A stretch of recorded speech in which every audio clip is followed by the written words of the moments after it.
What happens when a man convinced the world owes him its attention sits across from a man who refuses to bow to anyone? When Prince Harry walks into the Joe Rogan Experience expecting another sympathetic platform to revisit his grievances, he doesn't realize he's sitting mere inches from someone who has built a career dismantling excuses. No royal guards, no soft questions, no palace mystique, just 2 microphones, a wooden table, and 3 hours that slide from awkward to confrontational until Joe finally says a sentence no royal has ever heard on air. You know what, man? I'm done. We're cutting this. The studio was dim and warm, the kind of familiarity millions recognized only through their screens. Neon signs hummed softly against the brick wall. A skull sat on a shelf beside a row of supplements.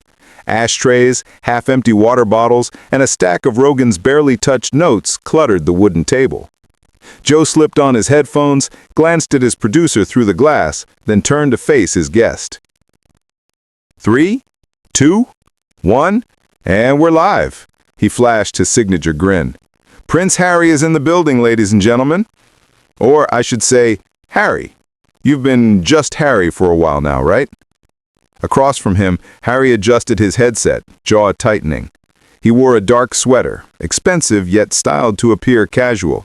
The effort to blend in only made him look more like royalty attempting a performance of normalcy. Yes. I gave up the titles. I've said that many times. Joe chuckled.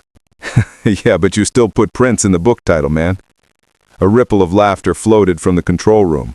Harry's eyes flicked toward the glass, then back to Joe. It's not my fault people don't know how to let go of labels, he said coolly. The name doesn't define me. Sure, Joe nodded, leaning back. So let's start there. If you don't care about the label, if you're done with all the royal stuff, why are you here? Why come on the biggest podcast in the world and talk about it again? There it was, the first jab. Not cruel, just pure Rogan. Casual, disarming, but edged with precision. Harry smiled without warmth. I'm here because people still misunderstand. The narrative has been twisted. I'm tired of everyone else monetizing my story. Monetizing? Didn't you do a Netflix series, a book, a couple documentaries? That's called reclaiming my voice. There's a difference between profiting off lies and telling your truth. Okay, but the outcome's the same, right? Cameras, deals, attention. You walked away from the crown, but stepped directly into Hollywood. Kind of a lateral move. Harry's jaw clenched. I didn't move into Hollywood. I moved toward freedom. People like you act like if I speak, I must be chasing fame. I was born famous. I'm trying to survive it. Joe studied him the way a fighter studies an opponent. All right, let's talk about that. You say you're surviving fame, but man, you're still doing this. Cameras, millions watching. Meanwhile, vets, firefighters, regular dads don't get one interview. What makes your struggle more worth hearing than theirs? Harry almost scoffed. Because my struggle exposes a system most people don't even realize exists. People see a fairy tale. I lived the prison underneath it. Prison? Joe tapped the table. Describe it. Harry leaned forward, warming to his own rhetoric. Every move monitored, every word managed, every relationship dissected. You're not a person, you're an emblem. Even your grief belongs to the public. When my mother died, the world cried louder than my family. The institution dictated everything. What I felt, what I said, that's not family, that's machinery. For a moment, Joe's expression softened. Losing your mom like that? Brutal. No argument. Harry relaxed. But Joe continued. Here's what confuses people. You say you want privacy, but you broadcast your therapy sessions to the world. Can you see why that doesn't add up? Privacy doesn't mean silence. It means control. I choose what I share. Sure, Joe shrugged. But then people have the right to think maybe you enjoy the spotlight. And people have the right to be ignorant, Harry retorted. If your listeners don't understand nuance, that's not my problem. Joe blinked once. Did you just call my listeners ignorant? Harry smiled thinly. If the shoe fits. Inside the control room, someone whispered, Whoa! Joe leaned forward, voice cooling. All right, man. Let's talk about your brother, William. Joe didn't flinch. Do you regret putting that out there, or was that just another one of those reclaiming your voice moments? Harry's gaze went flat and cold. The only thing I regret is trusting people who never protected me, William included.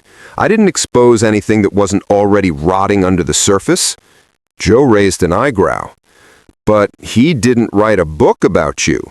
You drew first blood in public. Harry's laugh was sharp and humorless. Come on. The British press has been writing books about me for decades. I finally respond once and suddenly I'm the villain? Funny how the world only calls it too much when I defend myself. Defend, Joe repeated, or attack. Harry's eyes flashed. Spoken like someone who's never been hunted by cameras since age 12. Easy to sit in your Texas studio and moralize. Joe's posture stiffened. I don't moralize, I ask questions. Right. Questions packaged as judgment. You're not fooling anyone. The air in the studio thickened. Joe Rogan's show had seen fights about everything. Vaccines, politics, aliens. But this felt different. This wasn't two guys tossing ideas over cigars. This was a man dragging centuries of monarchy into the room and daring anyone to question him. Joe inhaled slowly. Look, Harry, you came here. I didn't drag you in. You wanted this platform. I wanted an honest conversation, not another performance of let's pretend we're neutral while we interrogate the spare. And I wanted a guest who doesn't assume every question is an attack. Their eyes locked. For a moment, it felt less like a podcast and more like the opening round of a title fight. Joe finally broke the stare, glancing at his notes. Okay, he said evenly. Let's talk about Meghan. Harry's shoulders tensed. Joe continued. You knew it was coming. Of course, because the world still can't handle a woman of color marrying into that family without dissecting every breath. Joe Heckle shook his head. It's not that for a lot of people, man.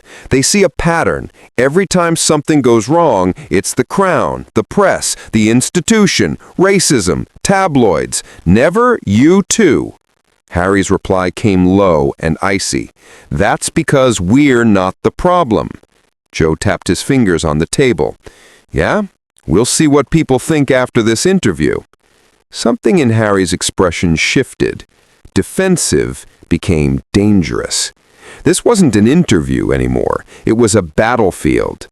The neon lights behind Joe flickered subtly, reacting to the charged air. Joe leaned back, fingers interlaced.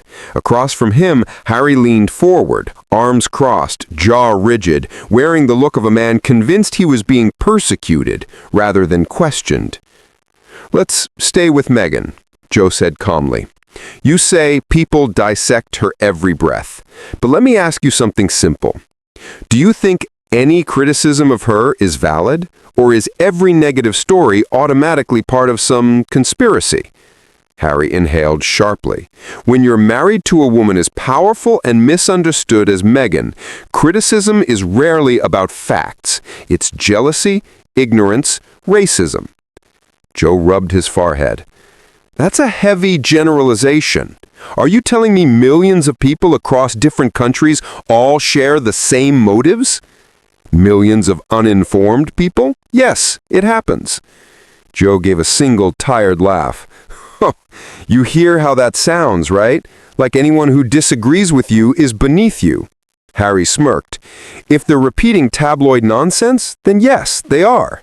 In the control room, the producer muttered, He's unbelievable. Joe leaned in again. Listen, Harry, not everyone who disagrees with you hates you. Sometimes people are just pointing out contradictions, like how you and Meghan moved to America for privacy, but ended up doing documentaries, interviews, podcasts. Harry cut in, his voice rising. You don't get to lecture me about my choices. Privacy doesn't mean hiding. It means controlling access. Okay? Then let me ask directly. If you hate the press so much, if the institution is toxic, if you want control, why keep doing interviews? Harry didn't hesitate. Because I deserve to be heard. My story deserves space, and frankly, people like you need to hear it. People like me, Joe repeated. Harry tilted his head, a smile sharpening. Yes, Joe. People who sit in soundproof rooms judging trauma they've never lived. People who think a few UFC fights and a Spotify contract qualify them to analyze centuries of monarchy. Joe blinked. Damn. But Harry kept going. You want to dissect my marriage, my family, my decisions, but you've experienced none of it. You talk about humility, but you expect me to bow in this room. Joe leaned back, palms up. I'm literally just having a conversation. You're the one turning it into a firefight. Harry scoffed. Maybe because you're not used to interviewing someone who challenges you. Joe nodded once, slow, deliberate, like a man deciding whether to throw the next punch. True, Joe said evenly. Usually my guests don't insult my audience. Harry shrugged. Maybe your audience should toughen up. A sharp exhale came from behind the glass. Even the air conditioning suddenly sounded louder, as if the room itself were reacting. Joe lifted a hand, steadying the air. All right, he said, let's shift again. Talk to me about William. No drama, just a straight question. When's the last time you spoke to him? Harry's lips tightened into a thin line. Why should I answer that? Because you wrote about him in your book, because you've talked about him in interviews, because, let's be honest, the world is curious, man. Harry rolled his eyes. The world is always curious. The world always wants more from me. Details, conflict, pain, and people like you feed that appetite. Joe nodded once. Maybe. But you feed it too. You brought him up. You said he attacked you, shoved you, broke your necklace. You stand by all that? Harry's eyes sparked. Every word. And you don't think putting that out publicly might have made reconciliation a little harder? Joe asked carefully. Harry stiffened. Reconciliation isn't possible when one side refuses to acknowledge their wrongdoing. But forgiveness doesn't come with conditions, Joe countered. Sometimes you give it even if the other person doesn't apologize. I'm not Jesus, Joe. I'm not here to be saintly. I'm here to protect myself. Joe opened his hands. Protect yourself or punish them. Harry's voice dropped, colder than before. Punish? I don't punish. I reveal. If the truth hurts them, that's their burden. Joe rubbed his face, exasperated. And has anyone in your life ever told you that maybe you might be part of the problem? Harry bristled so fast it was almost physical. That's what weak people say when they can't accept the truth. There it was, the line that made even Joe lean back and stare. Wow, so now anyone who questions you is weak. Harry didn't blink. If the shoe fits? Joe's jaw tightened. And just like that, the dynamic shifted, the host no longer seeing a wronged prince, but a runaway ego spiraling. He exhaled heavily. All right, let's talk about something else before this turns into a shouting match. Harry smirked. It already has. You just don't want to admit you're losing control of your own show. The producers behind the glass froze. Joe's eyes narrowed. Oh, he said quietly, you think that's what's happening here? Harry shrugged, leaning back with arrogant ease, arms crossed.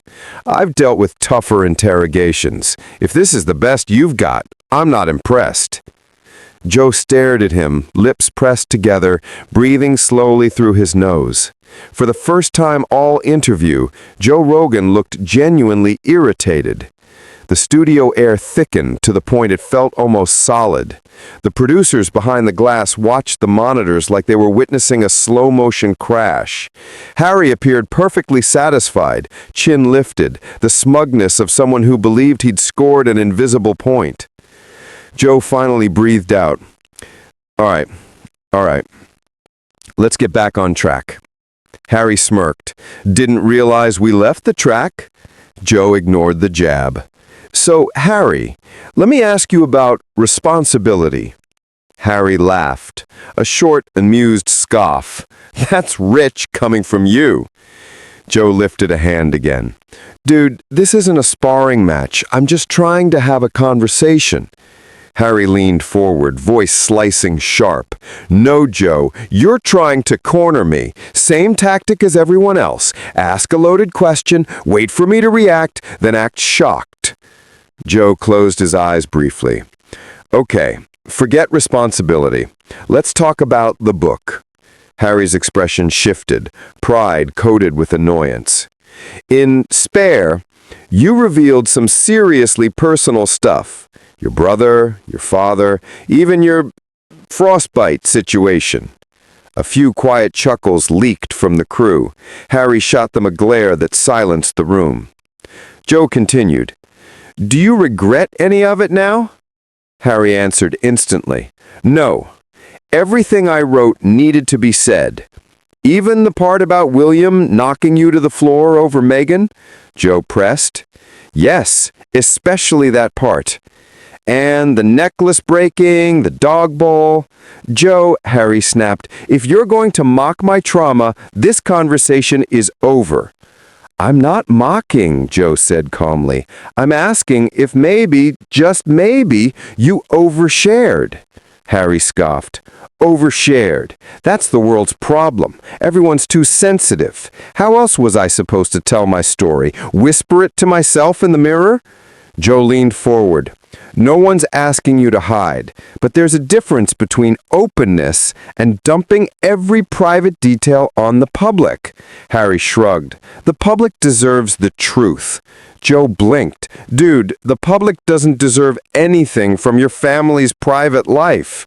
Harry barked a laugh. Says the man whose whole career is broadcasting conversations. Behind the glass, someone muttered, He's unreal. Joe sighed, fighting the urge to roll his eyes. Look, man, you call yourself a truth teller. You say you're free, but honestly, you sound angry. You sound bitter, Joe said, his tone measured but unmistakably firm. Harry leaned back with the slow confidence of someone settling onto a throne, crossing one leg over the other. Bitter, he echoed with a scoff. I am enlightened, Joe. That's why people like you get irritated. I don't play by your rules. Joe gestured around the studio. You're literally playing by my rules right now.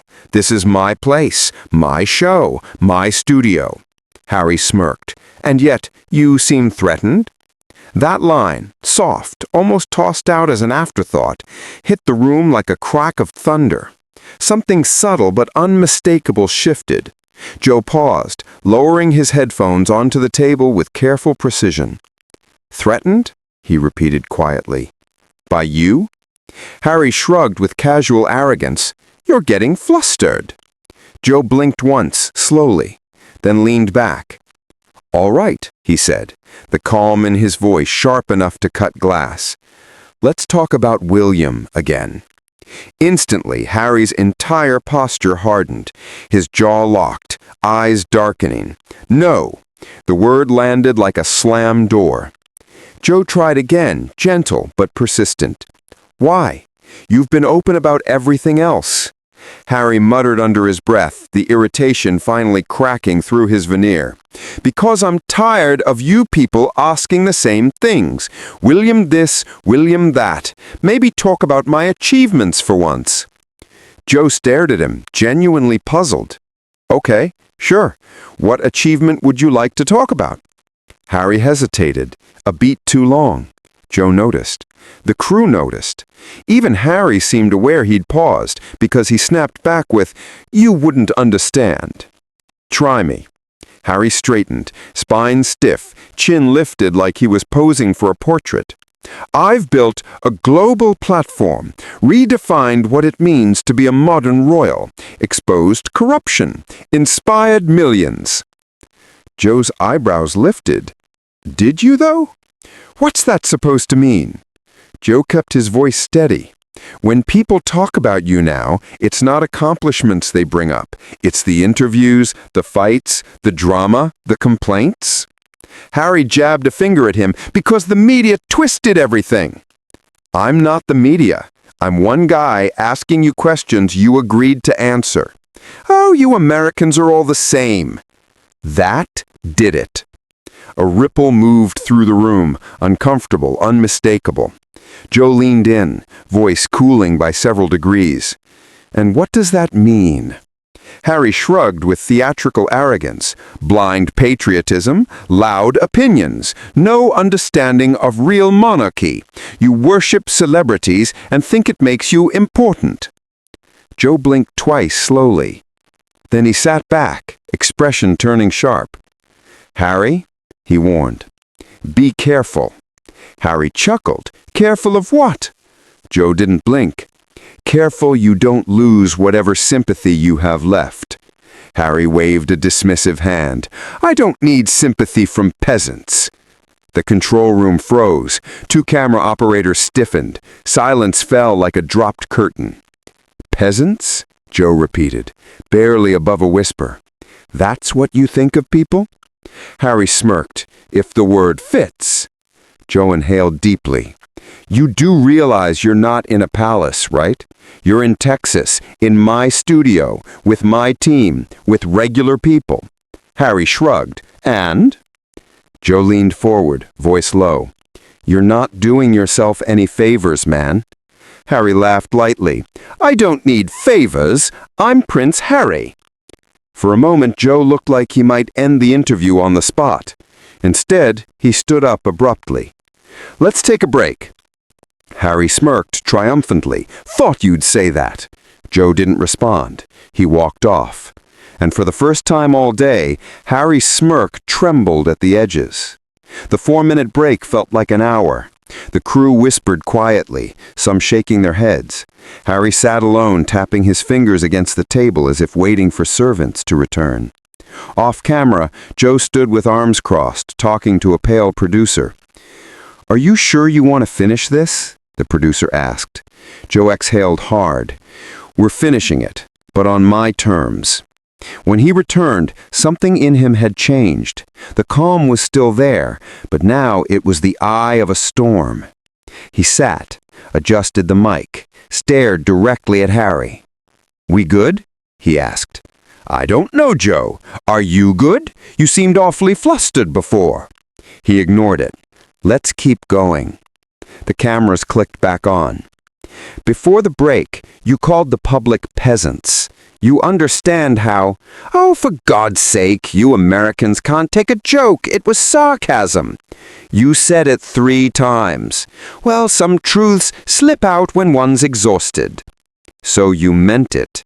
Harry narrowed his eyes. I think people need to stop being so dramatic about words. And you don't see how calling ordinary people peasants reflects badly on you? Harry leaned back, bored.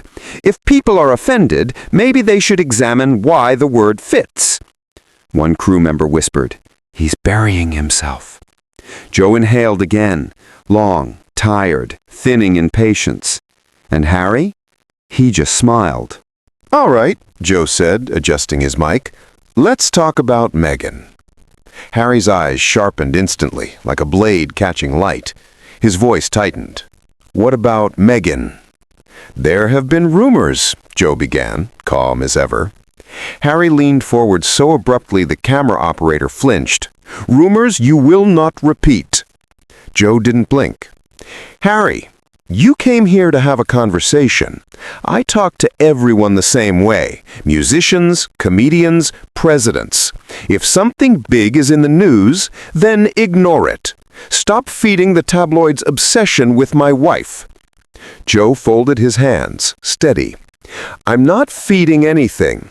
I'm asking questions. That's what a host does. Harry laughed, a cold, humorless sound. No, Joe, what you're doing is trying to corner me for entertainment. You want a moment. You want a meltdown, which is exactly why I shouldn't have come back on your show. Then why did you come back? Joe asked, voice suddenly sharper. Harry froze. The silence that followed wasn't empty. It was tense, vibrating. Joe held his gaze. Seriously, if all you're going to do is blame everyone around you, why show up? Harry raised his chin, nostrils flaring. Because people deserve to hear my truth. Joe let out a short, humorless laugh. Man, every time you say that, you sound less like a truth-teller and more like someone who can't handle being questioned. Harry's jaw tightened. I won't be disrespected by mediocrity, Joe. The room stilled. Mediocrity? Joe repeated, slowly, dangerously. Harry didn't blink. Don't act surprised. You're not exactly interviewing heads of state. Joe leaned in, quiet, but with the weight of a warning. I've interviewed astronauts, neuroscientists, war heroes, philosophers, legends. But I've never had someone sit here, insult everyone in the room, and act like the world owes him something. Harry shrugged.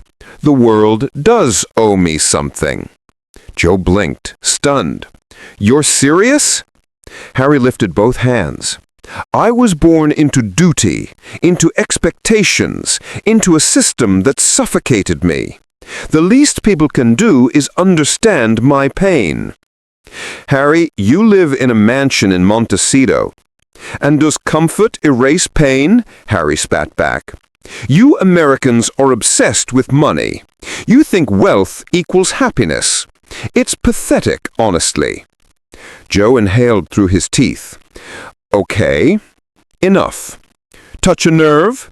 Harry leaned forward, elbows on the table, voice like ice. Let me remind you, you called people peasants, you insulted my staff, you trashed my audience, you mocked Americans, and you insulted me. Harry's smile widened. So? So? Joe echoed, incredulous. You're lucky anyone even listens to you anymore. Harry scoffed. Please, the world hangs on to my every word. Joe shook his head. No, man, they watch you the way people watch a building about to collapse. Harry's face darkened. Enough, Joe. Joe didn't stop. You know the difference between you and every other guest on this show? Even when we disagree, there's mutual respect. But you came in here acting like you're above basic decency. Harry shot to his feet. Don't talk to me like that. I am Prince Harry. Joe stood too. No, you're Harry. Just Harry. A guy in my studio acting like the world owes him reverence. Harry pointed sharply. You're crossing a line. Joe stepped closer. No, you crossed every line 10 minutes into this interview. Harry's eyes flared. Are you threatening me? Joe shook his head. I'm ending this. Harry blinked, stunned. Ending? What do you mean, ending? Joe pointed toward the exit. This interview is over. Harry's mouth fell open. You're kicking me out? This isn't Buckingham Palace. This isn't the Royal Press Corps. This is my studio, my show, and you don't get to disrespect everyone here and walk out like some misunderstood hero. You can't do that, Harry sputtered. I came here to lecture the world, to insult people, to play the victim again. Harry froze. Joe's voice dropped, but the intensity sharpened. You came looking for a fight. Congratulations, you found the wrong guy. Harry trembled with rage. You'll regret this, Rogan. Joe shrugged. Maybe, but right now, you need to leave. Harry ripped off his mic, slammed it on the table, and stormed out, not with dignity or grace, but with the furious stomp of a man who'd lost control of his own narrative. When the door slammed behind him, the entire room exhaled at once. Joe sat, rubbing his temples. Well, he muttered, that was something. Then he looked into the camera. Harry wanted a platform? He got one. But platforms don't protect you from the truth.